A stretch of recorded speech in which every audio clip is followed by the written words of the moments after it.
आप सभी को जय श्री श्याम। कैसे आप सब उम्मीद से बच्चे होंगे। प्रेमियों, आज की वीडियो का टॉपिक बहुत ही महत्वपूर्ण है कि जो हम लड्डू गोपाल रखते हैं उसको अपने साथ यहाँ वहाँ दाएं बाएं कभी रिश्तेदारी में या कहीं किसी मंदिर में या कहीं भी जाना हो तो क्या ले जा सकते हैं। देखिए, ऐसे काफ़ी वीडियो हो सकता है आपको यूट्यूब पर पहले भी मिल जाएं, लेकिन हमारे सामने ये सवाल आया है तो हम इस वीडियो को बना रहे हैं। कोई भी नीचे कमेंट करने से पहले एक बार इस वीडियो की एक एक लाइन को और एक एक बात को ध्यान से सुनकर ही नीचे कोई अपना फैसला सुनाए। ऐसा ना हो कि कोई दिव्य दृष्टि युक्त कोई दिव्य पुरुष अपना ज्ञान फ्री में यहाँ बांटने लग जाए। पहले हर एक बात को सुनो, समझो, परखो, क्या बोला गया है, किस भाव में बोला गया है, कोई व्यंग्यात्मक शब्द है या कैसे है। पहले उस चीज को परख के फिर नीचे आपको अपना ज्ञान देना है। यहाँ मैं कोई साधु संत नहीं हूँ, मैं कोई बहुत बड़ा मंदिर का पुजारी नहीं हूँ, कोई ज्ञानवान नहीं हूँ, कुछ भी नहीं हूँ। मैं सिर्फ, मुझे ठाकुर ने सिर्फ इतनी सेवा दे रखी है कि मैं भगवान के सभी प्रेमियों के पैरों की धूल उठाकर अपने माथे लगाता रहूँ, बस। इसके अलावा मैं कोई शास्त्री वेद पाठी कुछ भी नहीं हूँ, मैं कुछ भी नहीं हूँ। क्लियर? अब मैं यहाँ सिर्फ अपना पक्ष आप लोगों के सामने रखना चाहता हूँ। तो सबसे पहली बात तो ये है कि हमने एक वीडियो बनाई थी कि कभी भी बाबा श्याम की फोटो, जो फोटो पत्थर की शीश रूप की होती, पत्थर की फोटो दो प्रकार की होती है बाबा श्याम की। एक जिसे हम दीवार पर भी लगा सकते हैं, गाड़ी में भी रख सकते हैं, या कहीं भी अपनी जेब में डालकर भी कहीं ले जा सकते हैं, या दीवार पर पोस्टर के रूप में चिपका सकते हैं। वो फोटो बिल्कुल सही है। कई जगह बाबा श्याम बाबा हनुमान की इकट्ठी फोटो होती है ना दोनों की, वो बिल्कुल सही है, वो घर पे ले आओ। लेकिन जो पत्थर की या फिर लड्डू गोपाल के आकार की जो फोटो होती है उनको घर नहीं लाना चाहिए। उस पर काफी बहसबाजी भी हुई थी, लेकिन मुझे कोई फर्क नहीं पड़ता। जिन लोगों को समझना था वो समझ चुके हैं। बहसबाजी करने का यहाँ भी कोई फायदा नहीं है। अब मेन बात पर आते हैं, लड्डू गोपाल को या बाबा श्याम को जो हम घर में रखते हैं, तो जब मैं एकादशी द्वादशी को, हम श्री श्याम शाहड़वा धाम से हैं और यहाँ एकादशी द्वादशी को हजारों श्रद्धालु बाबा श्याम को या लड्डू गोपाल को अपने हाथ एक टोकरी में लेकर यहाँ आते हैं। छोटे छोटे बच्चे भी होते हैं, महिला पुरुष भी होते हैं, वो सारे बाबा श्याम या लड्डू गोपाल को लेकर आते हैं। तो क्या ये सही है? भाई, ये किसी भी मायने में सही नहीं है। सही क्यों नहीं है, अब ये ध्यान से सुनिएगा। जब सबसे पहली बात तो इनकी सेवा घर में उठानी ही नहीं चाहिए। क्यों नहीं उठानी चाहिए? क्योंकि हम अशुद्ध हैं भाई, हम शुद्ध नहीं है, हम अशुद्ध हैं।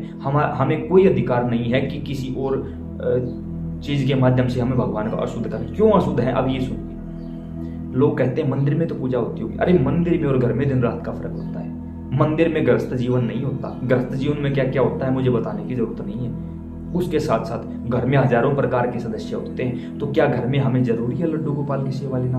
मेरे पास एक लड़की आई, उसने मंदिर में आई, उसने कहा सर मैं इस लड्डू गोपाल को यहाँ मंदिर में रखना चाहती हूँ। मैंने कहा भाई क्यों? उसने कहा आप मेरी शादी होने वाली है, अब मैं इसका क्या करूँगी? आप बताइए, जो ज्ञानवान व्यक्ति यहाँ बैठे हुए हैं वो बताइए, मैं उसको क्या जवाब दूँ आगे से? मैंने कहा जब तेरी औकात ही नहीं थी, मैंने ये शब्द यूज किया, जब तेरी औकात ही नहीं थी लड्डू गोपाल को क्यों लेके आई? तो रखना पड़ेगा। और जिन लोगों के घरों में लड्डू गोपाल है उनको भी बता दूं, जब तक जियोगे तब तक रखना पड़ेगा। लेकिन उसके बावजूद भी इस लड़की ने मुझे तो नहीं बताया।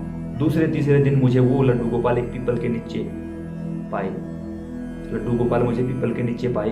क्या जवाब दूं ऐसे लोगों को? क्या बद्दुआ दूं उन लोगों को? अगर मैंने कुछ गलत भी बोल दिया तो भी मुझे ही पाप लगेगा। बड़ा रोया मैं, बड़ा रोया कि भगवान अगर मैं वीडियो बना दूंगा तो मुझे गंदे कमेंट सुनने को मिलेंगे, लोग सवाल उठाएंगे, उंगली उठाएंगे। अब मैं क्या करूं? यह वीडियो भी अब मेरे पितरों के आदेश पर बना रहा हूं। बाबा श्याम की जो वीडियो बनाई थी वो भी पितरों ने आदेश दिया था फिर बनाई थी। ये वीडियो भी अब पितरों के आदेशानुसार बना रहा हूं। क्या करूं अब उस लड्डू गोपाल का? हर एकादशी को एक दो लड्डू गोपाल या फिर एक दो बाबा श्याम की फोटो पीपल के नीचे रखी हुई मिलती है। हर एकादशी द्वादशी को देखता हूँ छोटे छोटे बच्चे जिन्हें खुद कपड़े, अरे कुछ नहीं आता उनको, उनके हाथों में लड्डू गोपाल थमा दिया। अब यहाँ परम तेजस्वी लोग, पता है नीचे कमेंट में क्या लिखेंगे? बच्चे तो अबोध होते हैं, उनका कोई गुनाह नहीं। अरे मेरे भाई, मान लिया बच्चे अबोध हैं, उनका कोई भी पाप की श्रेणी में नहीं आता। लेकिन एक बात बताओ, आपके बच्चे ने किसी के बच्चे को मार दिया जान से, हो सकता है सरकार उस बच्चे को फांसी की सजा ना दे, लेकिन सुधार गृह में भेजा जाएगा ना। क्यों? क्योंकि वो नाबालिग है। दूसरी बात, आपके बच्चे ने किसी के बच्चे को चाटा मार दिया, बस इतना ही किया, उसके माँ बाप आपके माँ बाप को सुनाएंगे या नहीं? हाँ और ना।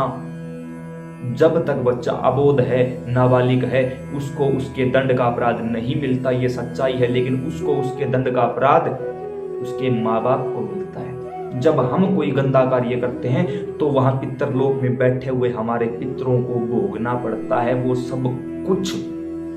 ये तो हमारा अधूरा ज्ञान है जो उन मूर्तिकारों ने अपना धंधा बना दिया। कुछ लोगों को ये भी कमेंट आए कि आप मूर्ति ना बने। अरे मेरी क्या औकात है, मैं मूर्ति ना बनने दूं? कौन हूं भाई? मैं प्रधानमंत्री हूं, मैं राष्ट्रपति हूं, मैं क्या कहां रोक लगाऊंगा? अरे आप खरीदो ही मत, बात बंद हो जाएगी। क्यों खरीदते हो? और लोगों के कमेंट बड़े मजेदार हैं। हमें वो मूर्ति सुंदर लगी, हम ले आए, घर लाकर हमने स्नान करवा दिया, कलर उतर गया।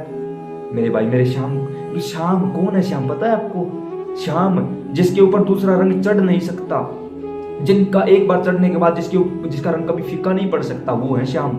लेकिन आप जो लेकर आए हो वो पत्थर की मूर्ति और आप अंधकार में बैठे हुए हो। हाँ, पूरे दावे के साथ बोल रहा हूं, आप अंधकार में बैठे हो। कुछ लोग बोलेंगे हमारे घर में जब से आए हैं मौज कर रखी, थोड़े दिन रुक जा, विधि विधान जरूरी है। फिर कुछ लोग बोलेंगे बस प्रेम होना चाहिए, विधि विधान की जरूरत नहीं। प्रेम का मतलब समझते हो आप लोग क्या होता है? प्रेम का मतलब होता है सिर्फ देना देना देना। जिस व्यक्ति के पास बाबा श्याम या लड्डू गोपाल हैं और उसने उस बाबा श्याम और लड्डू गोपाल से यह भी मांग लिया कि भगवान मेरे बच्चों को खुश रखना, तो भी आपने अपराध कर दिया, तो भी आपने मांग लिया। और प्रेम में मांगा नहीं जाता, प्रेम में सिर्फ दिया जाता। आप प्रेमी नहीं हो भाई, दावा ठोक रहा हूं पूरा। अगर पूर्णतया दावा ठोक रहा हूं तो कोई तो चीज मेरे पास भी होगी, किसी चीज ने तो मुझे भी ये बात बताई होगी। अभी पीछे से मैंने एक वीडियो देखी, अचानक ही किसी ने भेजी मेरे पास, जो परम आदरणीय श्री चित्र विचित्र जी बैठे हैं, उन्होंने भी ये बात बताई कि लड्डू गोपाल को लेकर इधर उधर नहीं भटकना होता। आगे से परम तेजस्वी लोगों के कमेंट आए हुए हैं, आपको क्या पता। अरे यार कमाल कर दिया, हमारी किशोरी जी ने, श्री कृष्ण भगवान ने स्वीकार किया भाई उनको, वो ब्रजवासी हैं, वृंदावन ने स्वीकार कर लिया उनको नहीं पता। अरे मूर्खों, कहीं जगह नहीं मिलेगी। 2 बार वृंदावन क्या गए, समझ लिया कि हमने सब कुछ पता चल जी। नहीं, ऐसा नहीं होता, बिल्कुल नहीं होता। किसी सच्चे व अच्छे गुरु के सानिध्य में बैठकर, जो भी लोग मेरी वीडियो को देख रहे हैं, अपने गुरु के पास जाओ और उनसे यही सवाल करो। अगर आपके गुरु सच में अच्छे व सच्चे हैं तो वो आपको एक ही सेकंड में बोल देंगे, आपकी बात खत्म होने से पहले बोल देंगे, कभी भी बाबा श्याम की विग्रह की प्रतिमा, कभी भी लड्डू गोपाल की प्रतिमा घर नहीं लानी चाहिए, और खरीद कर तो बिल्कुल नहीं लानी चाहिए। क्या तेरी इतनी औकात है कि तूने भगवान को खरीद लिया?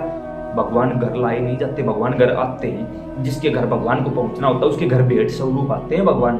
जब भी आपका मन करे कि लड्डू गोपाल लेना है, बाबा श्याम को लेना है, तो अपने परिवार में चर्चा की जाती है। तब परिवार का कोई जन आपको खरीद कर वहां से, किस लिए? खुद के लिए नहीं खरीदी उसने, किसी को भेंट करने के लिए खरीदी है, तो उसकी खरीदारी नहीं मानी जाएगी, उसका भाव माना जाएगा।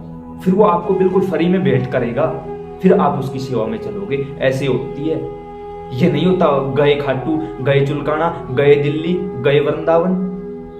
अरे मुझे तो ये समझ में नहीं आ रहा, लोग खाटू से लड्डू गोपाल को खरीद कर ला रहे हैं। संतों ने तो ये कहा है, अगर वृंदावन के बाहर खड़ा हुआ कोई ये बोल देना कि मैं कन्हैया हूं, मानना मत, वो झूठ बोल रहा है, क्योंकि मेरा कन्हैया वृंदावन से बाहर जा ही नहीं सकता। एक बार संतों के सानिध्य में बैठकर तो देखो, औकात का पता लग जाएगा कितनी औकात है।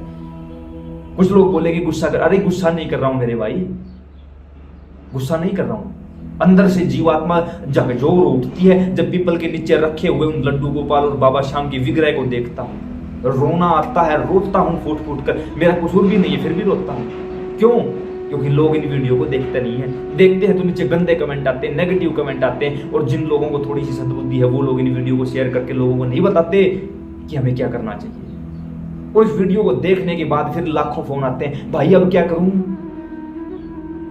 ऐसे ऐसे लोग हैं जिनके घरों में 300 साल से लड्डू गोपाल की सेवा हो रही है, वो होती है सेवा, पीढ़ी दर पीढ़ी सेवा चलती है। ये नहीं बच्चा, और एक और आया मेरे पास, एक प्रेमी जोड़ा, हाथ गोद में बच्चा, बाबा जी अब इस लड्डू गोपाल का क्या करें? मैंने कहा मतलब? हाँ, हमें बच्चा नहीं हो रहा था, 5-7 साल शादी को हो चुके थे, हमने लड्डू गोपाल की सेवा ले ली, अब हमारे घर में लड्डू गोपाल आ गए, तो अब इस लड्डू गोपाल का क्या करें? परम तेजस्वी बुद्धिजीवी लोगों से पूछना चाहता हूं कि मैं उसको क्या जवाब दूं। 3-4 दिनों के बाद मुझे किसी मंदिर के ही किसी सेवादार ने बताया, ये देखो लड्डू गोपाल। मैंने मना कर दिया था मत रखना, यहाँ घर ले जाओ, जैसे पहले सेवा करते थे वैसे ही सेवा करो।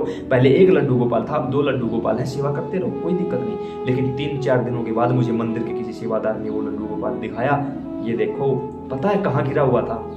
जहां पर गेहूं थी उस गेहूं के टब में गिरा हुआ था लड्डू गोपाल। अगर 1% भी भगवान को मानते हो, भगवान की सत्ता को मानते हो, बुजुर्गों को, संतों को, महंतों को, ऋषि मुनियों को मानते हो, गलती से भी जिनके घरों में बाबा श्याम और लड्डू गोपाल हैं, सेवा करते रहो, दूसरा कोई रास्ता नहीं है। तीसरी बात, खंडित हो जाए, टूट जाए, कैसा भी कुछ भी हो जाए, घर से नहीं निकालोगे किसी भी हाल में। तीसरी बात, आगे से जिन लोगों के पास लड्डू गोपाल या नहीं, बाबा श्याम की का विग्रह नहीं है, मत लेके आना, मत लेके आना, क्योंकि आप लोग सेवा नहीं कर सकते। दुख के दिन थे तो ले आए लड्डू गोपाल को, जैसे दुख के दिन खुशी में बदले भूल गए लड्डू गोपाल को। मेरे भाई, हजारों पीढ़ियां नरक की भागीदारी में शामिल हो जाएंगी। गलती से भी ऐसी गलती मत कर देना। हाथ जोड़कर प्रार्थना कर रहा हूं, हाथ जोड़कर। अब आगे आप किस भाव में बैठे हो मुझे नहीं पता, सिर्फ यही कहना चाहूंगा कि बच्चों के हाथ में लड्डू गोपाल मत दिया करो। वो बच्चे अबोध हैं, उसका पाप आप लोगों के हिस्से आ रहा है, उन कर्मों का फल पहले आप भोगोगे, और जैसे ही वो बच्चा 11 की उम्र को क्रॉस कर जाएगा उस बच्चे को भोगना पड़ेगा। फिर बोलोगे 7.5 आई हुई है समय की, क्या करें बाबा जी, कोई रास्ता बताओ। बाबा जी ने तो बता दिया, बेटा थोड़े दिन रुक, वो भी बता देगा तुझे। हर एक चीज का हिसाब देना पड़ता है, हर एक चीज का हिसाब देना ही पड़ता है, दूसरा कोई रास्ता नहीं। चाहे वो मंदिर का पुजारी हो, चाहे वो किसी नॉर्मल गृहस्थ का कोई नॉर्मल इंसान, चाहे अनपढ़ इंसान, कोई भी हो, हिसाब देना पड़ेगा, दूसरा कोई रास्ता नहीं, कोई भी रास्ता नहीं। मुझे खुद भी हिसाब देना पड़ता है। जब मैंने वहां लड्डू गोपाल बाबा श्याम को गिरा हुआ देखा और मैंने वहां उनको, मैं ही जानता हूं मैंने उनका क्या किया होगा, उसका हिसाब मुझे भी देना पड़ेगा भाई, मुझे भी देना पड़ेगा। इसलिए हाथ जोड़कर नम्र निवेदन है, मत लाया करो। वो फोटो बनाते रहेंगे, उनको बनाने दो, आप खरीदो मत, खरीदारी बंद हो जाएगी, उनका बिजनेस बंद हो जाएगा, वो बनाना ही बंद कर देंगे। मानते हो इस बात को? तो मत खरीदो। तो क्या खरीदे? भगवान श्री कृष्ण का तस्वीर लगा लो घर में, कैलेंडर टाइप जो दीवार पर चिपकाया जा सकता है। बाबा श्याम, बाबा हनुमान की इकट्ठी फोटो आती है, वो ले आओ घर में, उसकी करो यार पूजा। किसने मना किया भाई? मेरे खुद के घर में मेरे कुल देवता है बाबा श्याम, मेरे ग्राम देवता है बाबा श्याम, मेरे इष्ट देवता है बाबा श्याम, मेरे पित्र है बाबा श्याम। मैं संसार का सबसे सौभाग्यशाली इंसान हूं भाई, आप लोगों के सामने बोल रहा हूं, संसार का सबसे सौभाग्यशाली इंसान मैं हूं, क्योंकि बाबा ने मुझे अपने कुल में पैदा होने का सौभाग्य दिया है। मुझे अपने कुल में पैदा होने का सौभाग्य दिया है मेरे ठाकुर ने। आज इस समय पर बाबा हनुमान के दूत, भगवान शिव के गण, मेरी पितर शक्ति और बाबा श्याम के परम तेजस्वी सेवक दोनों हाथों से ऐसे छाया किए हुए इस बच्चे पर, फिर भी आप लोगों के सामने हाथ जोड़ रहा हूं। अगर शक्ति का प्रदर्शन करना होता कब का कर चुका होता मेरे भाई। अभी जो सिर्फ जो आदेश आते हैं ना, सिर्फ उन आदेशों के अनुसार काम कर रहा हूं। इससे ज्यादा बढ़ने की औकात चाहता भी नहीं है। औकात बहुत बड़ी कर दी ठाकुर ने, कोई कमी नहीं है, कोई भी कमी नहीं। आज खाटू धाम जाते हैं, वहां के पुजारी जी भी पहचानने लगे, जानने पहचानने लगे, आप लोग पहचान जाते हो। चुलकाना जाते हैं, दिल्ली जाते हैं, गुड़गांव जाते हैं, कहीं भी जाना होता है, किसी भी धाम पर, केदारनाथ गए, वहां भी लोगों ने मेरे घर से केदारनाथ का रास्ता 1500 जाना, 1500 आना, 3000 किलोमीटर दूर है। वहां भी लोगों ने पहचान लिया इस चेहरे को। किसकी बदौलत? करने वाले भी श्याम है, करवाने वाले भी श्याम है। और फिर कहता हूं, कसम लगे आप सभी को, कोई भी ऐसी गलती मत कर देना कि जिसके बाद आपके पास पछताने के अलावा कोई रास्ता नहीं। और एक और कसम देता हूं, जानबूझकर आप सभी को कसम लगे बाबा श्याम की, जिसने इस वीडियो को देखा है, अन्य शेयर करोगे, फेसबुक व्हाट्सएप के माध्यम से लोगों तक पहुंचाने की जिम्मेदारी आपकी। जय श्री श्याम।